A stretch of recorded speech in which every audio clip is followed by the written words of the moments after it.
She walked into the grand party, wearing a simple blue dress, and within minutes, they mocked her as poor and even called her a thief. But when the truth about who she really was came out, the entire room froze in shock. Stay tuned because you're about to watch a beautiful and find out what happened next. Hello, family. Welcome to Tales Haven. Kindly subscribe to my YouTube channel for more beautiful stories. Thank you as you do so. Sit back, relax as we dive into the story. Rachel Miller stood in front of the mirror and smoothed the skirt of her plain blue dress. It was clean. It was neat. It was her. She added small pearl studs she'd owned since college and tied her hair in a low bun. No diamonds. No glitter. Just a soft pink lipstick and a quiet smile. Her phone lit up with a text from her friend. Samantha, don't forget, Crestwood Hotel. Ballroom B. Please come. I need you here. Rachel replied, I'm on my way. She slipped her phone into a simple clutch, took a deep breath, and stepped into the night. Outside the Crestwood Hotel, glossy cars lined the drive. A doorman in white gloves opened the door with a practiced nod. Good evening, ma'am. Good evening, Rachel said. She always made eye contact. She always said thank you. The lobby glittered with chandeliers and mirrored walls. Guests floated past in expensive gowns, voices light with laughter and old money. Rachel walked to the coat check and smiled at the attendant. I'll keep the clutch, she said. Thank you. The attendant smiled back, warm, surprised. Kindness is rare in busy rooms. A sign pointed toward Ballroom B. Music hummed from behind tall doors. Rachel paused to smooth her dress one more time. She was not here to impress anyone. She was here for Samantha, who had organized a charity mixer for a literacy center. Rachel believed in that work. That is what gave her courage. Inside, the ballroom was a river of color. Gold drapes, silver chairs, a long table with tiny desserts lined like soldiers. A string quartet played a soft song. Servers moved through the room with trays of sparkling water. Samantha spotted Rachel right away and rushed over, relief on her face. She wore a silver gown that caught the light with every step. You came, Samantha said, pulling her into a hug. Thank you. Of course, Rachel said. How's it going? Samantha exhaled. Good mostly. A few people are being. She glanced behind Rachel and lowered her voice. Never mind. I'm just glad you're here. Rachel squeezed her hand. I'm proud of you. They walked toward the refreshments. On the way, 3 women glanced at Rachel's dress and then at each other. Their smiles were thin. One of them, sharp cheekbones, colder eyes, tilted her head. Sam, she sang, introduce us to your friend. Samantha stiffened. Rachel, this is my cousin Vanessa. And these are Tessa and Kara. Vanessa's gaze slid down Rachel's dress, then to her shoes. Charming, she said. Vintage. Her tone said cheap. Rachel smiled. No. Just simple. Simple is brave, Tessa added, but her eyes were not kind. Most people wouldn't risk it here. Kara's bracelets chimed as she lifted her glass. Let's not scare Sam's guest. Tonight is about giving, isn't it? She let the last word linger, as if giving and losing were the same. Rachel kept her smile. I love what you're raising funds for. Books change lives. Tessa's eyebrows lifted. Do you work with books? I volunteer at the community reading room twice a week, Rachel said. We read with kids before school. Vanessa's mouth curved. How sweet. Samantha changed the subject quickly. Let me show you the silent auction table. We have some jewelry on loan from a sponsor. Just for display. They crossed the room. On a velvet stand lay several pieces, bracelets, earrings, and a single statement necklace with teardrop crystals. It caught the room's lights and threw them back like stars. It's beautiful, Rachel said. Don't worry, Vanessa laughed. They won't make you try it on. Samantha shot her a warning look. Vanessa. It's fine, Rachel said gently. She was used to small cuts delivered with a smile. She had learned to let them fall. Rachel took a glass of water and moved to a quiet corner to breathe. She watched the room the way some people watch the sky. She noticed the older man standing alone by the door, his tie a little crooked. She noticed the young server with nervous hands, afraid of dropping a tray. She noticed Samantha, bright and busy, trying to keep peace where it did not want to stay. A woman in emerald green stopped at Rachel's side. "I love your earrings," she said. "They remind me of—" She studied Rachel's face. "We've met, haven't we? Maybe at the shelter fundraiser last spring?" Rachel said. "Yes," the woman smiled. "You were serving hot cocoa. My daughter spilled hers, and you found another cup. Thank you." "It was nothing," Rachel said. "It was something to her," the woman replied. Then she was gone, carried away by the music and the crowd. Rachel's chest warmed. Sometimes kindness returns quietly. Not for show. Not for praise. Just to remind you that you are seen. In the powder room, two ladies reapplied lipstick in the mirror. Rachel washed her hands and reached for a paper towel. "I mean, you can't just show up looking like that," one whispered, eyes on Rachel's reflection. "No sense of place," the other said, dabbing her cheeks. "Some people don't know the rules." Rachel dried her hands and left. She would not carry their words. She would carry her own. Back in the ballroom, a small commotion had started near the display table. The necklace, the bright one like a line of rain, was missing. A host tapped the microphone. "Please don't be alarmed. We believe the piece has been misplaced. We'll pause the music while we look." The quartet lowered their bows. The room's light felt sharper. Voices dropped to thin lines. Vanessa arrived at Rachel's side, breathless, eyes wide with a kind of thrill. "Can you imagine? A piece goes missing at my cousin's event. How embarrassing." Rachel set her water on a nearby table. "I'm sure it's just been moved." Vanessa's gaze slid to Rachel's clutch. "Sometimes people forget where they put things." Her voice was light, her hands empty. Samantha came over, cheeks pink with stress. "It must be close. We only turned the display for a moment. Should we check bags?" Tessa asked too loud. Kara winced. "Tessa." Vanessa leaned in. "No one is accusing anyone," she said, in a tone that accused. But it would end the worry fast. Rachel's stomach tightened. She had done nothing wrong, but shame still reached for her, as if it had a right to her body. A staff member approached the small group, unsure. "Should we ask guests to look around their seats?" Samantha shook her head. "Let's not make a scene." But a scene had already formed. Curious faces turned. Whispers slipped through the air like smoke. "Check the chairs," someone suggested. "Check under the tables." Tessa bent down near Rachel's chair, pulled back the drape, and gasped. Oh my." The room tipped toward her voice. People leaned in. Samantha froze. Tessa reached under the fabric and lifted the necklace.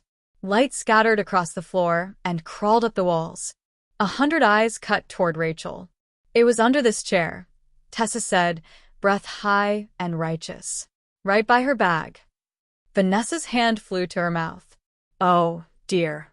Kara said nothing. Her eyes flicked from the necklace to Vanessa's face, then to Rachel's. Rachel felt the floor drop a little under her feet. Heat climbed her neck. Words stuck in her throat. The server with nervous hands clutched his tray tighter. Even the quartet, though silent, seemed to hold a note in the air that would not end. "I didn't," Rachel began.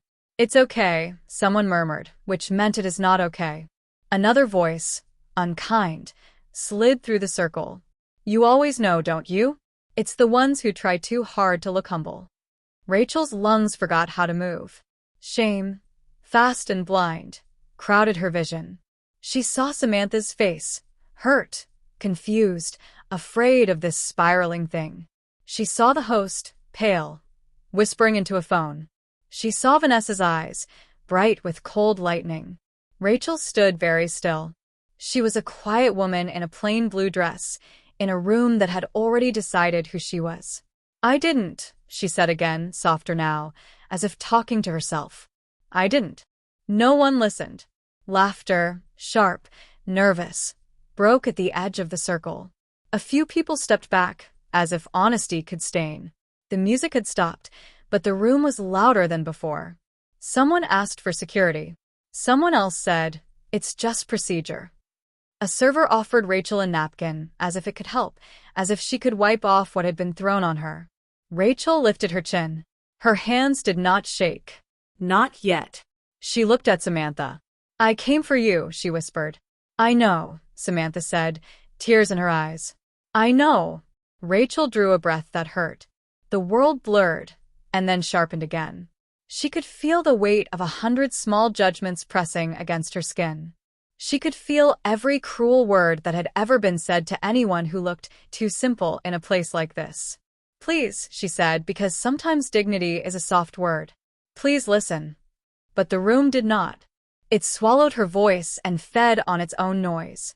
And then, the tall doors at the back of the ballroom opened. A hush moved like a shadow over the floor. Rachel did not turn yet.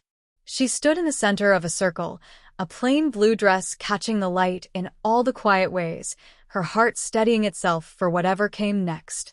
The tall doors at the back of the ballroom swung open with a quiet force that carried more weight than the noise inside. The laughter, the whispers, even the clinking of glasses seemed to lose their place. All heads turned. It was Daniel Miller. He entered in a tailored black suit that carried the calm authority of a man who never had to prove himself. His stride was steady, his face unreadable. For most of the crowd, Daniel was not just a wealthy businessman.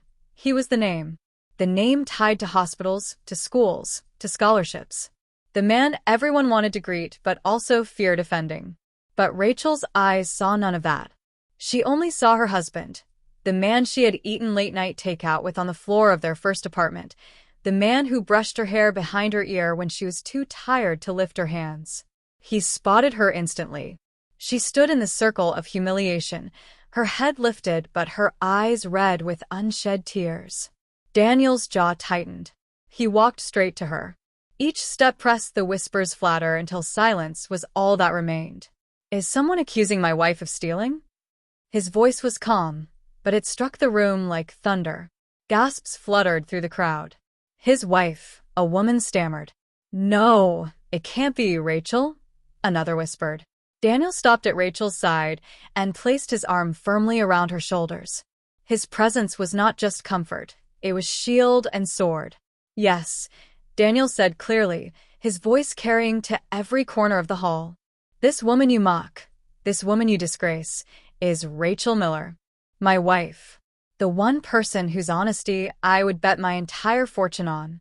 Rachel trembled, not from fear now, but from the sudden release of being seen, truly seen, in front of everyone. Vanessa's face drained of color. Tessa looked down at her shoes. Kara shifted uncomfortably, glancing at the guilty hands among them. Daniel turned his gaze on the host. "Where are your cameras?" The host, pale and sweating, stuttered. "Oh, on the corners of the room, sir. They record everything." "Then play the footage," Daniel ordered. "Play it now, and let the truth defend her." The staff scrambled to connect the live feed to a projector at the far end of the hall. The screen blinked, fuzzed, and then rolled back the last 10 minutes. The crowd held its breath. There it was, Vanessa's sly movement, her hand slipping under the tablecloth, pushing the necklace near Rachel's chair while pretending to adjust her dress. The truth blazed across the screen. Gasps filled the hall. Someone muttered, "Unbelievable." Others shook their heads, their earlier whispers now shameful echoes in their minds. Vanessa's eyes darted wildly, searching for a place to hide. It was a mistake," she stammered. "I dropped it." "No," Daniel cut in, his voice sharp but steady. "What you dropped was your dignity, and what you tried to take was hers."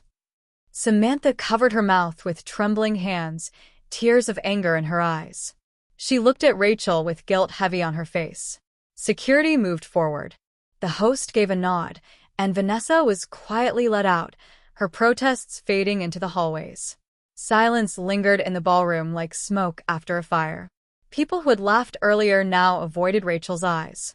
A few bowed their heads. None dared speak. Daniel looked at them all. "You judged her for looking simple. But let this remind you, simplicity is not weakness. Humility is not poverty. And my wife," he tightened his arm around Rachel, is richer in spirit than this whole room combined. The crowd stood frozen, their power stripped away by truth. Rachel, however, felt only one thing: relief. The shame that had tried to cling to her fell away.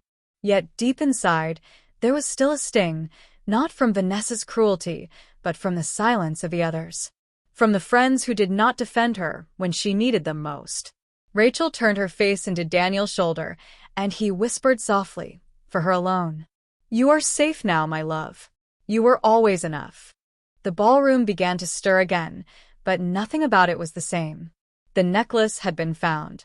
The lie had been exposed. And Rachel, once humiliated, now stood at the center, not as a victim, but as a woman whose quiet strength had endured the storm. Daniel leaned close. "Do you want some fresh air?" Rachel nodded. "Please." He guided her through the side doors to a long balcony lined with potted palms. The night was cool. City lights blinked like faraway candles. Rachel gripped the rail and finally let her breath go. "I know the truth won," she said softly, "but it still hurts."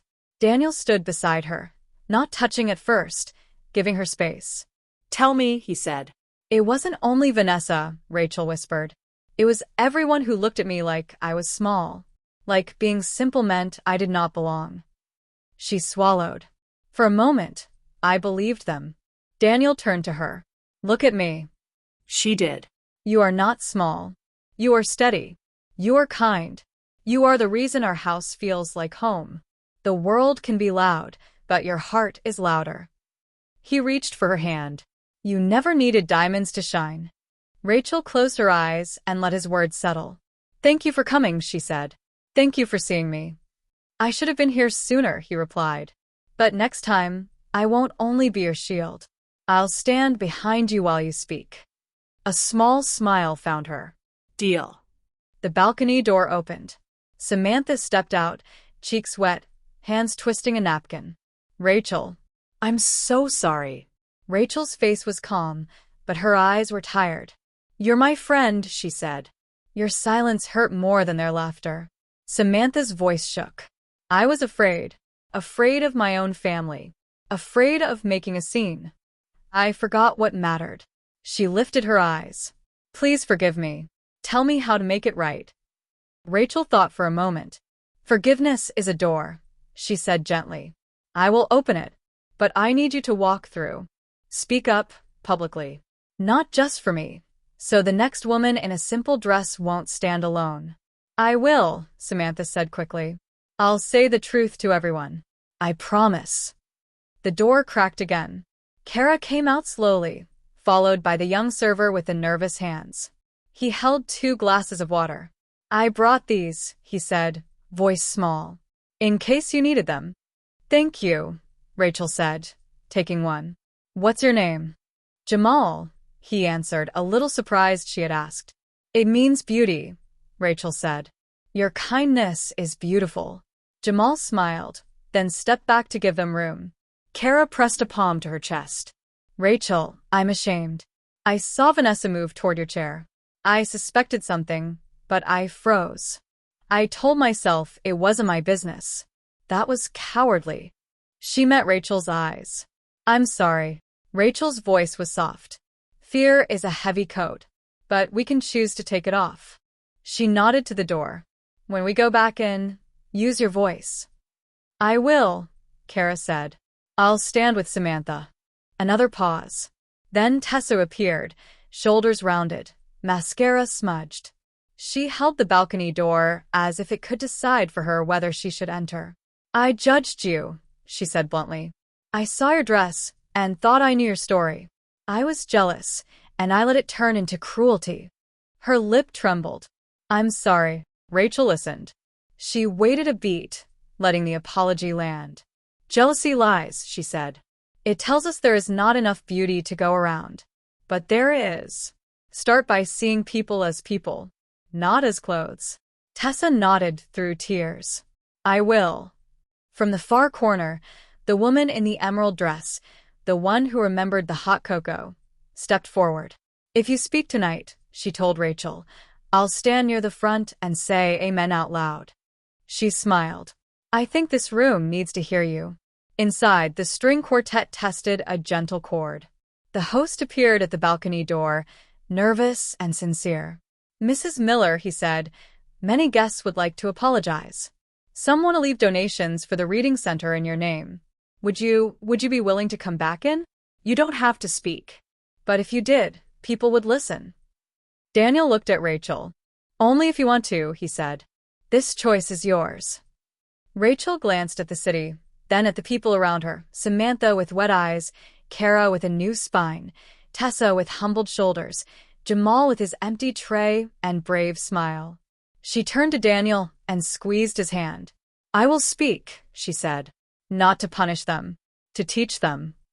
Daniel's eyes warmed. Then I'm right behind you. Rachel drew a slow breath. She straightened her simple blue dress. She wiped her cheeks with the edge of her hand and set her shoulders in quiet strength. Let's go, she said. They walked back toward the ballroom doors.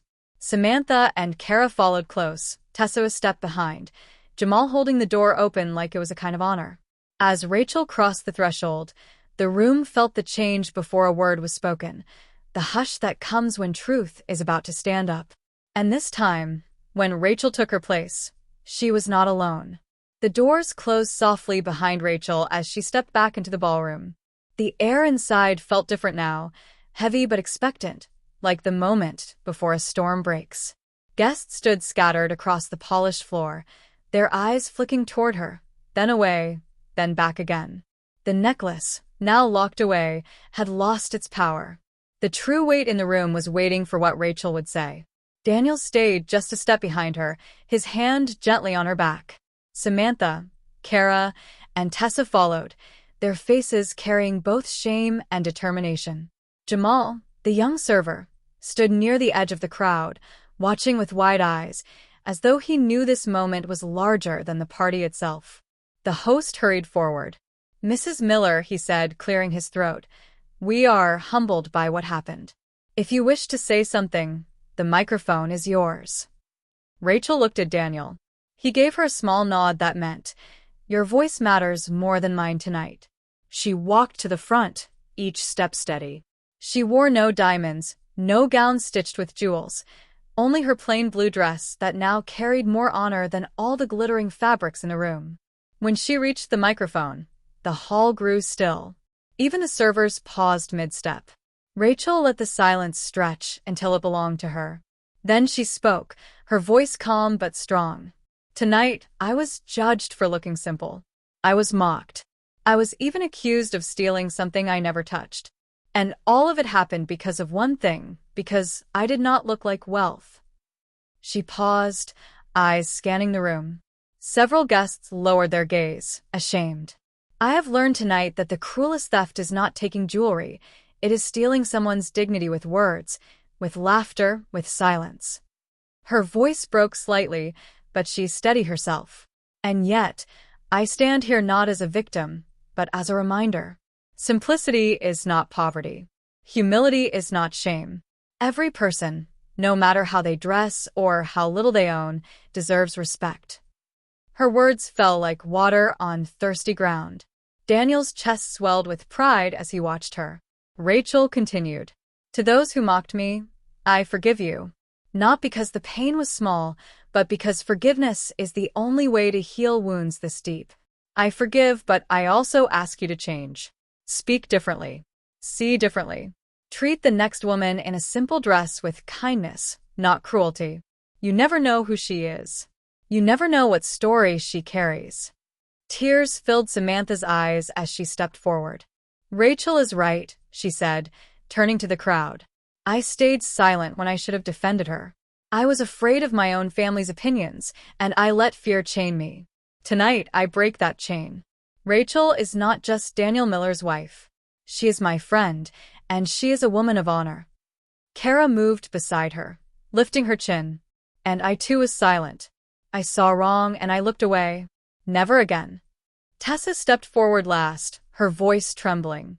I mocked you out of jealousy, Rachel. And I am ashamed. I will not walk that path again. I am sorry. The room shifted. The shallow glitter of gowns and jewels seemed dim compared to the raw truth glowing in front of them. People began to clap softly, first the woman in emerald green, then Jamal with his tray, then others, until the whole ballroom echoed with applause. Not for money, not for diamonds, but for dignity, forgiveness, and courage. Rachel lifted her hand slightly, and the applause slowed. Her final words were quiet, but they carried. True wealth is not in what you wear, but in what you give. Tonight, let us leave with lighter hearts, freer tongues, and hands that lift others instead of tearing them down. The hall rose to its feet. Some had tears running down their cheeks. Even those who had laughed at her earlier now clapped until their palms burned. Daniel stepped beside her, pride shining in his eyes. He kissed her hand, then whispered so only she could hear, "You've won something greater than money tonight. You've won hearts." Rachel smiled softly. For the first time that evening, she no longer felt humiliated. She felt free. And as she walked out of the ballroom, hand in hand with Daniel, her simple blue dress no longer looked plain. It looked powerful. It looked eternal. It was the dress of a woman who had turned shame into grace, judgment into forgiveness, and humiliation into redemption. That brings us to the end of this video. I hope you find this story worth watching. If you do, kindly subscribe to my YouTube channel for more beautiful stories. Like and share this video to your friends and loved ones. Your support and engagement encourage me to post more videos. Thanks for watching.